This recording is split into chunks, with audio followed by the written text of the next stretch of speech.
दोस्तों नमस्कार। 25 सितंबर को लेह के अंदर आगजनी लगी। 4 लोग मारे गए, 80 लोग इंजर्ड हो गए, जिसमें से 40 पुलिसमैन थे और ये सारा का सारा जो ठीकरा है फोड़ा जा रहा है सोनम वांगचुक के सिर पे। सोनम वांगचुक के खिलाफ कुछ एलिगेशन लगी है, बड़ी सीरियस एलिगेशन लगी है, वो भी आपसे बात करेंगे।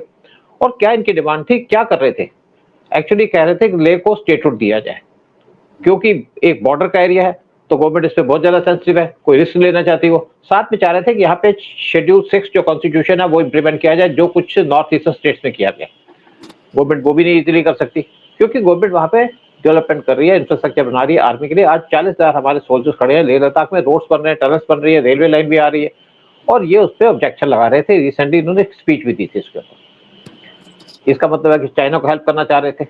साथ में इनके सीआई के कनेक्शन है, उस पर बात करेंगे। साथ में इनके पाकिस्तान के विजिट है, उस पर भी बात करेंगे।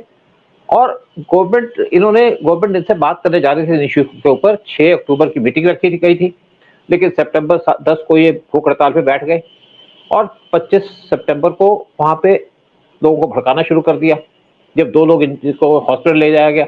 और वहां पे इन्होंने जर्जी से कंपेयर करना शुरू कर दिया, जो नेपाल में एजिटेशन थी और जो आपकी एजिटेशन हुई थी बांग्लादेश के अंदर, दोनों सीआईए के द्वारा ऑर्गेनाइज की गई थी। इसीलिए इन पे पूरा शक है कि ये सीआईए के एजेंट है, सीआईए के लिए काम कर रहे थे। इसी पे चर्चा करने के बाद से बैठे हुए थे शंकर पानी जी, बॉलीवुड की जानी मानी हस्ती है, और इन्होंने मुझे थोड़ी सी इन्फॉर्मेशन दी है, जो मैं एक पैरा वाइज आपको बाद में डिस्कस करूंगा। पहले इनसे बात करें, फिर मैं बात करूंगा। सर, ये लद्दाख की सिचुएशन इस time it's quite a serious situation, जो आम पब्लिक की शायद नजर से दूर है। वो ये जो आज लद्दाख में हो रहा है, उससे मुझे याद पड़ता है कि नथुराम गोडसे जी ने क्यों गांधी जी को मारा। अनेक कारण थे। जिस तरह बारिश में सैकड़ों औरतें और बच्चे भीग रहे थे दिल्ली की ठंड में, और उनको गांधी जी ने अपने बंगले के अंदर रहने की इजाजत नहीं दी। फिर सबसे बड़ा कारण था, फिर वो पैसों का भी था कि बहुत सारे पैसे देना चाह रहे थे पाकिस्तान को, 80 करोड़ पाकिस्तान को। यस। और तीसरा ये था, सबसे बड़ा जो कारण था, that was a road between, passage between east Pakistan and west Pakistan, कि भैया ये हमारे दो देश के दो टुकड़े हैं, दो अलग अलग हैं, हम चाहते हैं कि उसके बीच में कनेक्शन आ जाए और एक 10 मील चौड़ी एक कॉरिडोर हमारे यहाँ बन जाए, जो जिससे थ्रू हमारी गाड़ियां आ जा सकें और हमको सहूलियत मिल जाए।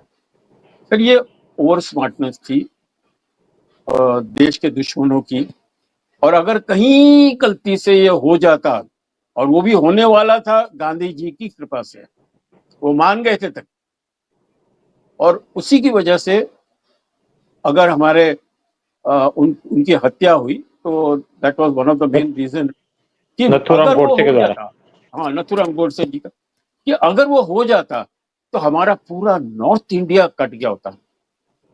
वो चाइना ले लेता, कश्मीर हट जाता हमसे, पंजाब हट जाता, राजस्थान के भी पोर्शन चले जाते। So it was such a dangerous thing जो हिंदुस्तान को बर्बाद कर देता। वो ही हो रहा है आज लद्दाख में, कि आपका एक बॉर्डर एरिया है, वहां पर वो ट्राई कर रहे हैं कि एक और कश्मीर वहां पर बन जाए। अब कश्मीर का भी स्टेटहुड निकाल दिया, अलग कर दिया। अब इसका भी स्टेटहुड अगर हो जाता है, एक आम आदमी को यह नहीं पता, पब्लिक को नहीं पता कि वहां पर मुस्लिम पॉपुलेशन बहुत ज्यादा है लद्दाख में। बुद्धिस्ट भी हैं, हिंदूज भी हैं, but there is a very large population of जिनका झुकाव हर समय पाकिस्तान की तरफ रहता है। अब इतने सेंसिटिव एरिया में अगर आप इनको स्टेटहुड दे दें, तो हमारी आर्मी भी काम नहीं कर पाएगी, हमारी जो भी हमारी गवर्नमेंट की बॉडीज हैं वहां पर काम करना चाहती हैं, उनको फिर वैसे ही परमिशन लेनी पड़ेगी from the state government for everything. तो ना आर्मी काम ठीक तरह से कर पाएगी, ना सिविल सेंट्रल सिविल जो डिपार्टमेंट है वो भी नहीं काम कर पाएंगे।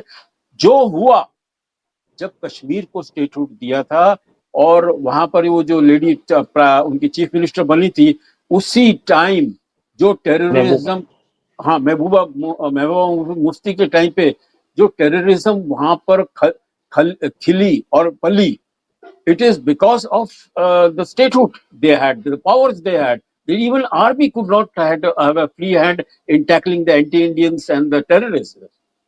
तो वही यहाँ हो रहा था। अब यहाँ उन्होंने क्या किया कि डीप स्टेट ने क्या होशियारी की और स्मार्टनेस की, तो उन्होंने एक ऐसे आदमी को पकड़ा जिसपे मेहरबान बीजेपी गवर्नमेंट भी है, एनडीए गवर्नमेंट भी है और ऑपोजिशन भी है, and he was getting a lot of support from all the sources. तो उसने सोचा पापा जी मैं तो हो गया सुपरमैन। हिंदुस्तान में कितने लोग हैं जिनको opposition as well as ruling party support करती हैं। उस तीसरा सपोर्ट उसका आ गया जो उसकी गलती होगी फ्रॉम डीप स्टेट। करोड़ों रुपए उसके पास आए हैं अकाउंट के अंदर, जिसकी वजह से आज वह अरेस्ट हुआ है। इनके 2 चार्जेस तो दूसरे भी हैं, लेकिन अभी एनडीए पूरा डॉक्यूमेंट रेडी कर रहा है कि ये पैसे आए कहां से, करोड़ों रुपए उस आदमी के पास। और उसका चाइना जाना, उसके पाकिस्तान जाना, तो ये सारी बातें अभी गवर्नमेंट को पता लग गई हैं।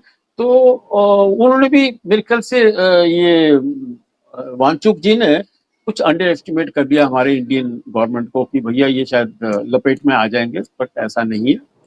वो हमारे चलो उदय जी, हाँ बिल्कुल आपने बिल्कुल, हाँ सर एक सेकंड तो उन्होंने यही सोचा, अंडर एस्टिमेट किया कि भैया ये हम लोग इनको will take them for a ride, but अब ये नहीं होने वाला। He has been taken for and now he has been sent to Jodhpur jail. ये अब वो निकलना मुश्किल है क्योंकि सारे चार्जेस उनके अगेंस्ट है। सॉरी सर, हाँ बोलिए।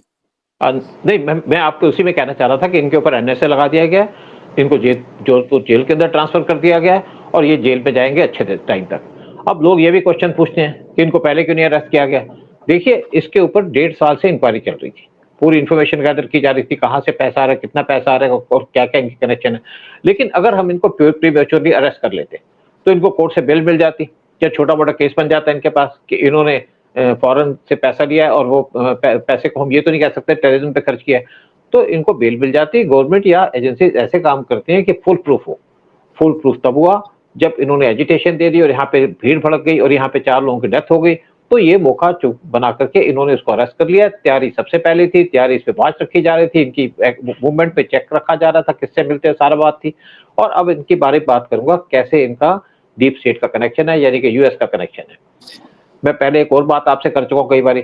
सिक्किम के जो चौकियार थे उनकी वाइफ थी मिसेस कुक, जो अमेरिकन थी। जब इंदिरा गांधी को बताया गया कि वो सीआईए के एजेंट है, तो इंदिरा गांधी ने इमीडिएटली एक्शन स्टार्ट कर दिया। रॉ से कहा कि आप इस पे काम करिए, तो रॉ ने सिक्किम को मर्ज कर दिया और कुक को भागना पड़ा इंडिया से बाहर यूएस के अंदर, क्योंकि हम यूएस की प्रेजेंस नहीं चाहते अपने आसपास। यूएस सबसे डेंजरस कंट्री है।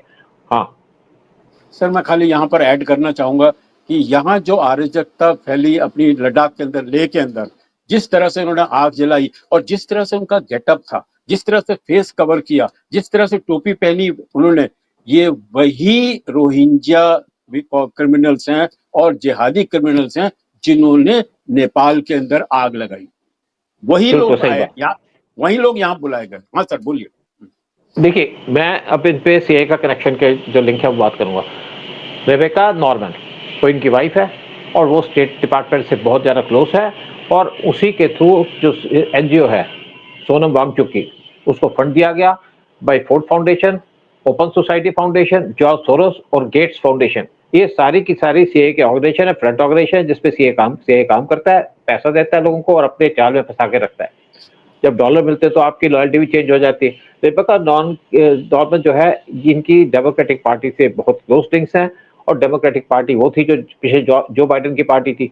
देखा जाए तो डेमोक्रेटिक पार्टी इंडिया के बहुत खिलाफ रहती है, लेकिन इस टाइम पे डोनाल्ड ट्रंप जो रिपब्लिकन पार्टी के, वो इंडिया के खिलाफ है, उनका अपना पर्सनल एजेंडा है। 2002 में इनको अशोका फेलोशिप का अवार्ड दिया गया by Skoll and Rockefeller Foundation. Rockefeller Foundation भी सीआईए के बहुत क्लोज है, और जितने भी लोगों को सीआईए का एजेंट बनाया जाता है, रॉकफेलर फाउंडेशन उनको पैसा देती है, फंड देती है, उनको रिकॉग्नाइज करती है। और 2004 में जब मनमोहन सिंह प्राइम मिनिस्टर बने, तो उन्होंने सोनम वांगचुक को ज्यादा पॉलिटिकल पैट्रोनेज देनी शुरू कर दी, इनको प्रमोट करना शुरू कर दिया। 2005 में सोनम वांगचुक को अपॉइंट किया गया drafting committee of Ladakh vision 2025। Sonam Wangchuk ने सर्व किया था एजुकेशन एडवाइजर एक डेनिश एनजीओ के लिए भी, और इससे पता चलता है कि उनके इंटरनेशनल लिंक्स है। डेनिश की जो ऑर्गेनाइजेशन है, या वहां पे डेनिश के अंदर जो उनकी एजेंसी है, वो सीआईए के लिए काम करती है, सीआईए के अंडर काम करती है। 2005 में उनको लाया गया एक national governing council for elementary education, ministry of human resources के द्वारा, जब मनमोहन सिंह की गवर्नमेंट थी। 2008 में पता है आपको, राहुल गांधी और सोनिया गांधी चाइना के अंदर गए थे और वहां पे एक एमओयू साइन किया था चाइना के साथ, और उससे भी सस्पिशन आता है कि वो एक एग्रीमेंट साइन किया गया था बॉर्डर एरिया के लिए, यानी कि लद्दाख के लिए, क्योंकि चाइना लद्दाख को लेना चाहता था। मैं आपको एक और बात बता दूं बीच के अंदर, कि जब मनमोहन सिंह प्राइम मिनिस्टर थे 2006 में सियाचिन को देना चाहते थे पाकिस्तान को, 2012 में भी देना चाहते थे, लेकिन हमारे आर्मी के चीफ खड़े हो गए साथ में। इससे पहले आई के गुजराल सियाचिन को देना चाहते थे पाकिस्तान को। अगर सियाचिन पाकिस्तान के पास चला जाता तो लद्दाख लेह से हमारा कनेक्शन टूट जाता, तभी तो उन्होंने कारगिल पे अटैक किया था। अब इस पे आते हैं 2016 में इनको ग्लोबल रिकॉग्निशन दी गई, सोनम वांगचुक को फ्रेड एम पैकार्ड अवार्ड दिया गया। किस चीज के अवार्ड मिल रहे थे इनको? 2017 में इनको टीएन किशोर मेमोरियल अवार्ड दिया गया, इनको इंटरनेशनल अवार्ड दिए जा रहे थे, इनको प्रमोट किया जा रहा था। 2018 में सोनम को दिया गया रहमान बागसे अवार्ड, और ये अगेन सीआई की फ्रंट ऑर्गेनाइजेशन है जो बहुत से लोगों को रिवार्ड देते, कुछ हमारे जर्नलिस्ट उनको भी रिवार्ड दिया जाता है इसके द्वारा। और इनको रिवार्ड देकर के सीआई अपने फ्रंट के अंदर लाती है, अपने एरिया के अंदर लाती है, और साथ में इनको पैसा वैसा देती है। जितनी भी ऑर्गेनाइजेशन है, फोर्ड फाउंडेशन हो गई या रहमान बागसे अवार्ड हो गया, ये सीआई के फ्रंट लाइन ऑर्गेनाइजेशन है, सबको पता है बात। लेकिन उसके बाद फरवरी 2025 को ये गए पाकिस्तान के अंदर एक सेमिनार अटेंड करने के लिए, क्लाइमेट चेंज का, जो ऑर्गेनाइज किया गया डॉन न्यूज़पेपर के द्वारा, और यहाँ पे उनकी मीटिंग हुई सीआई और पाकिस्तान के आईसीए के ऑफिशियल्स के साथ। अब देखिए पाकिस्तान को क्या चिंता है क्लाइमेट चेंज की, क्या पाकिस्तान को कंट्रीब्यूट कर सकता है उसके ऊपर? लेकिन ये स्पेशली जो ऑर्गेनाइजेशन ये ऑर्गेनाइज किया गया, जो एक सेमिनार ऑर्गेनाइज किया गया, वांगचुक को वहां बुलाने के लिए दिया गया, एक झांसा था। और नेचुरली बात है, आपको पता भी होगा कि एक बार सिद्धू चले गए थे पाकिस्तान के अंदर करतारपुर कॉरिडोर में, वहां जाके उनकी सीआईए के और सीआईए के लोगों से मीटिंग हुई थी, इमरान खान ने मिले थे उनसे। तो इनका यही काम है। सोनल और उनकी वाइफ रेबेका नॉर्बर, इनके क्लोज कनेक्शन है फोर्ड फाउंडेशन से। फोर्ड फाउंडेशन भी डीपली कनेक्टेड है और इंडिया के अंदर पॉलिटिकल सोशल मूवमेंट के अंदर।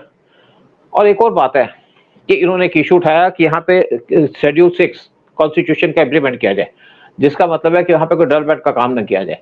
और इन्होंने अपनी स्पीच के अंदर भी कहा कि यहाँ पे जो आर्मी की जो डेवलपमेंट चल रही है उसको रोका जाए। देखिए, जब इंडिया और चाइना का स्टार्टअप हुआ था 2020 में, मई 2020 में, उसके बाद से 40,000 सोल्जर्स पोस्टेड है लेह लद्दाख के अंदर, ताकि, और साथ में वहां पे डेवलपमेंट का काम चल रहा है, रोड्स बनाए जा रहे हैं, ब्रिजेस बनाए जा रहे हैं, टनल्स बनाई जा रही हैं, साथ में एयरपोर्ट बनाए जा रहे हैं, और यहाँ पे रेलवे लाइन भी बनाई जा रही है जो हिमाचल प्रदेश और लेह को कनेक्ट करेगी, ताकि हमारे ट्रुप्स की, अगर रोड खराब हो जाए तो हमारे ट्रुप्स की मूवमेंट हो सके।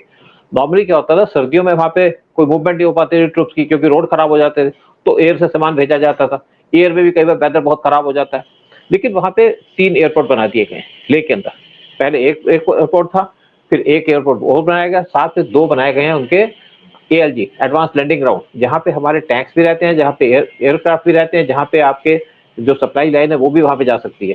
तो सोनम का एक प्रपोजल एरिया, सोनम ये चाहते थे कि वहां पे आर्मी के इंफ्रास्ट्रक्चर प्रोजेक्ट को रोक दिया जाए, और वो कह रहे थे इससे क्लाइमेट खराब होता है। आपने देखा ना, अभी जब ग्रेट निकोबार पे इंडिया डेवलपमेंट कर रहा था तो सोनिया गांधी को प्रॉब्लम हो गई।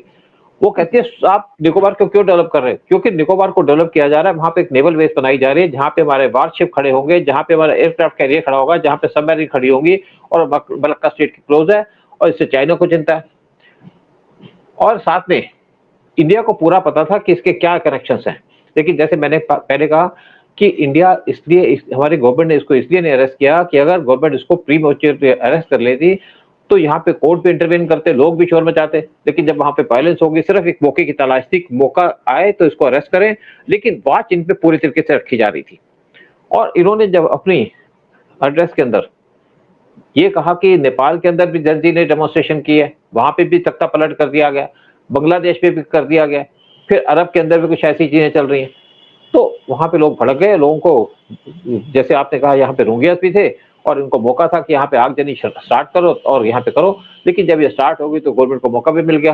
गवर्नमेंट ने इनको NSA के अंदर अरेस्ट कर लिया, और इनका जो डिजाइन था वो था कि जो फॉरेन फोर्सेज हैं उनके साथ मिले और यहाँ पे दंगा हो जाए, यहाँ पे सिचुएशन खराब हो, ताकि लद्दाख को मर्ज कर दिया जाए चाइना के साथ। ये यही चाहते थे। और साथ में आपको बता दूं कि जो आपके J&K के चीफ मिनिस्टर हैं उमर अब्दुल्ला, वो भी बहुत देर से डिमांड कर रहे हैं कि कश्मीर को स्टेटस दिया जाए, स्टेटहुड दिया जाए, लेकिन गवर्नमेंट दे नहीं रही। तो यहाँ पे उनकी भी सपोर्ट है और उनकी पार्टी की बहुत प्रेजेंस है यहाँ के अंदर। मैं सिर्फ मुसलमान के अंदर नहीं कहता, जो दूसरे भी लद्दाख के लोग हैं वो भी इनकी पार्टी को सपोर्ट करते हैं, क्योंकि यहाँ पे वही मेजर पार्टी है लद्दाख के अंदर। तो जो पॉलिटिकल, मेरा एक जैसे कुलीग है, रॉ में काम किया उसने, वहां पे वो इंपॉर्टेंट पोस्ट के ऊपर भी पोस्टेड रहा है लद्दाख के अंदर। उस वो मेरे से पूछ रहा था कि क्या मैं पॉलिटिक्स ज्वाइन कर सकता हूँ रिटायरमेंट के बाद। मैंने कहा बिल्कुल कर सकते हो, क्या आप रिटायर हो गए, आपका गवर्नमेंट से कोई लेना देना नहीं है, आप जो है आप गवर्न होते हैं कॉन्स्टिट्यूशन से। तो उसने भी फारूक अब्दुल्ला की पार्टी को ज्वाइन किया था। हाँ सर, बिल्कुल बिल्कुल आपने सही बोला। अभी मैं खाली बॉलीवुड की बात करूं सर, क्योंकि ये मेरी दुनिया में मैं देख रहा हूं कि ये जो लेफ्टिस्ट है और ये जो अर्बन नक्सलाइट्स और माओइस्ट है हमारे फिल्म इंडस्ट्री के अंदर, वो अचानक इसके फेवर में आ गए हैं वांगचुक के। सो दैट प्रूव्स कि इसका गेम क्या है, इसके पीछे कौन सी फोर्सेस है। एक हर्ष छाया करके कोई एक्टर है, बार बार वो एक्टर आदमी है, उसको इग्नोरेंट है because of his ignorance he is coming out with statements in defence of ये वांगचुक के। भैया आपको नहीं पता तो आप रिसर्च कर लो यार, but don't indulge in this things ये उदय, मैं तुम्हारी इस बात को मैं थोड़ा क्लैरिफाई कर दूं। ये जो तुम सोचते हो लोग इग्नोरेंट है, लोग इग्नोरेंट नहीं है, लोगों का बेंट ऑफ माइंड वही है। लोग हेट करते हैं इंडिया को। मैं सुबह मॉर्निंग वॉक कर रहा था, मैं सुबह मॉर्निंग वॉक कर रहा था, तो वहां पे दो आदमी बात कर रहे थे, दो चार और भी साथ में थे। तो एक कह रहा था कि जी ऐसा है, मोदी तो अनपढ़ है और कांग्रेस तो पढ़ी लिखी पार्टी है, मतलब उनको कुछ बोल रहे हैं। दूसरा कह रहा था कि आप बात करते हैं हिंदुइज्म के अंदर एग्रेशन है, मुसलमान के अंदर भी एग्रेशन, आप उसको फ्लोर कर रहे हो, उसको नहीं कर रहे हो। तो मेरी बात हो रही थी एक से, मैंने कहा भाई ऐसा है, यहाँ कोई लव जिहाद तो नहीं होता ना हमारी तरफ से, हम किसी गर्दन तो नहीं काटते ना, हम किसी के जब डेमोन्स्ट्रेशन, जब लोग चल रहे हैं अपनी पूजा करते हैं तो उसमें पत्थर तो नहीं फेंकते, पत्थर फेंकते हैं मुसलमान। तो इसीलिए इनकी फ्राइडे प्रेयर होती है, हमारे यहाँ पर पूजा मिलती है, फूल मिलते हैं, ये लोग जाके फ्राइडे की प्रेयर्स के बाद आते ही पत्थर फेंकना शुरू कर देते हैं आके। I mean look at all over India. इस टाइम सर एक और चीज हो रहा है कि एज पर the tool kit there is a uprising among